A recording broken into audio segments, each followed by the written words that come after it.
ارعب حاجات صورتها الكاميرات. لو انت لسه جديد انزل اشترك في القناه، لو انت بتخاف ما تتفرجش على الفيديو ده.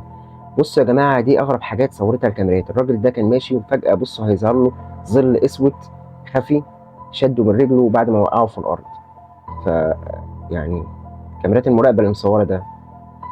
وبص الراجل ده برضو يعني لقى العربه اللي هي بيشتروا فيها المشتريات والحاجات دي اتحرك لوحديها، ودول اتنين شباب كانوا نايمين في سكن تمسك الراجل من رجله، يعني عايز يشده من رجله او بيأذيه او مش سايبه في حاله، يعني مش عايز يخليه ينام مرتاح.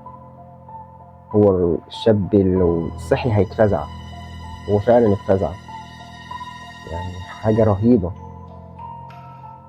يعني حتى بيبص مين اللي مسكه من رجله، مش لاقي ولا هيلاقي. ده برضو الراجل اللي ماشي وفجأة لقى ظل جه خده، مسكه من رقبته وقعه على الأرض وشد.